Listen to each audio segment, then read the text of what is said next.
Hai sesama ikan, kalau kita di sini tidak perlu belajar ilmu jiwa kan? Kita enaknya di akuarium ini. Apakah pernah terlintas dalam pikiran sahabat, kalau kita tinjau dari ilmu medis, jiwa itu sebenarnya apa? Pada video ini saya akan menjelaskan jiwa itu kalau kita tinjau dari segi ilmu medis. Ini tanggapan ilmu medis. Assalamualaikum warahmatullahi wabarakatuh. Bagaimana kabar sahabat semua? Semoga kabar baik senantiasa menyertai para sahabat hendaknya. Amin. Kapanpun dan dimanapun para sahabat menyimak video saya ini, saya ucapkan selamat datang di channel Sebatas Menyampaikan. Sebagaimana yang telah saya sampaikan di awal video, bagaimana tanggapan para ilmu medis kalau kita tanya jiwa itu seperti apa? Apakah dia berbentuk? Kalau berbentuk, bentuknya apa?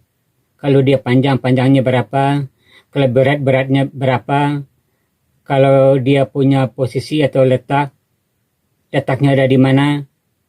Saya yakinnya ilmu medis tidak akan bisa menjawab kalau ditanya secara wujud. Percaya atau tidak, sebenarnya jiwa itu kalau kita tinjau dari segi ilmu medis, tapi sebelumnya tolong kasih arahan saya jika saya salah, terutama untuk yang mengerti masalah ilmu medis, ilmu kedokteran, tolong diluruskan jika saya salah. Kalau saya berpendapat bahwa jiwa itu kalau ditinjau dari segi ilmu medis adalah sistem kerja otak. Karena otak adalah bagian dari tubuh, maka jiwa itu akan dipengaruhi oleh tubuh. Dan tubuh pun akan mempengaruhi jiwa. Jadi dia saling berkait, tidak bisa dipisahkan. Itulah sebabnya ada pepatah mengatakan, di dalam tubuh yang sehat terdapat jiwa yang sehat. Tetapi itu juga tidak mutlak benar adanya.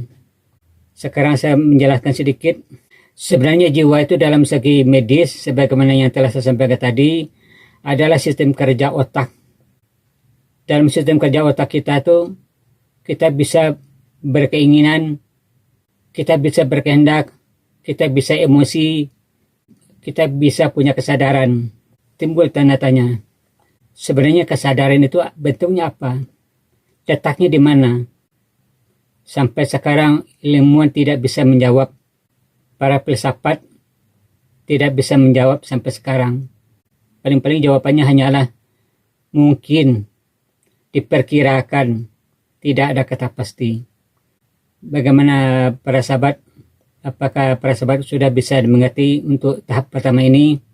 Sebagaimana yang telah saya sebutkan pada video sebelumnya bahwa jiwa itu terdiri dari hawa nafsu, akal, dan hati. Sebenarnya banyak pertanyaan yang ditujukan kepada ilmu jiwa. Satu, soal hawa nafsu. Kenapa dia disebut hawa nafsu? Kenapa hawa dan nafsu itu disejajarkan, dijamakkan? Kemudian akal pikiran. Kenapa akal dan pikiran itu dijamakkan, digabung? Kemudian hati nurani.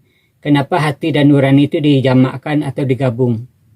Kemudian bagaimana kedudukan hawa nafsu? Bagaimana kedudukan akal? Bagaimana kedudukan hati? Siapa yang bertanggung jawab di antara tiga itu? Insya Allah di video berikutnya akan saya jelaskan. Untuk kali ini saya cukupkan dulu sampai di sini, agar tidak membosankan. Terima kasih atas segala perhatiannya. Mohon maaf atas segala kekurangan. Saya tutup dengan Assalamualaikum warahmatullahi wabarakatuh. Dadah.